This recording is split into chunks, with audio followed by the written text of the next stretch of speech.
Would you like to, or are you locked down? No, I'm in the city, but the important thing is to be able to stay in contact with the White House, with City Hall, with our statewide emergency services. We've gotten offers of support from all the surrounding states with their emergency services, and the critical thing right now is to be able to coordinate to make sure that the response is the strongest and the most compassionate it can be for the people whose lives are still at risk. And we're mobilizing National Guard units from across the state. We're getting help from the surrounding states and coordinating with the city, and that's what we have to do at this point. Governor, what have you done about the other so-called high-profile potential targets in New York City, like the UN and the bridges and things like this? Are they all evacuated and locked down now? UN's evacuated. The tunnels have been closed. The George Washington Bridge is open under security for emergency services coming in and people going out. We've shut down most of the mass transit. Grand Central is open under very tight security, but people who pass through the security have limited service to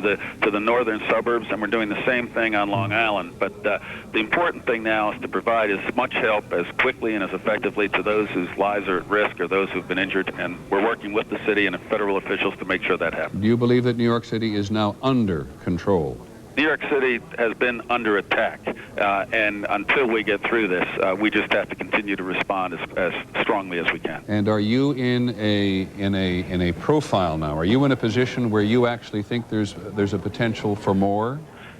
We just don't know. That's why we have to not only help those who have been injured, but also take every security step we can to try to prevent further incidents. We just don't know, Peter. Okay. Governor Pataki, thank you very much. Governor George Pataki of New York, who is in New York City, which of course is where he probably belongs at a moment like this. Downtown Manhattan is saying simply that the National Guard has been called in, the tunnels are closed, the George Washington Bridge, which goes across the Hudson River from the west side of Manhattan into New Jersey. Do you remember a large segment of many thousands of people from New Jersey work in New York, and there's tremendous commerce back and forth on a daily basis. That has all been brought to a help. It's interesting to recall, John Miller, that the attack on the trade towers in '93 was launched from New Jersey, or at least the operational headquarters of the people who attacked the Trade Center were in New Jersey. Correct, and the building of the bomb and the original conspiracy was all carried out in towns right across the river.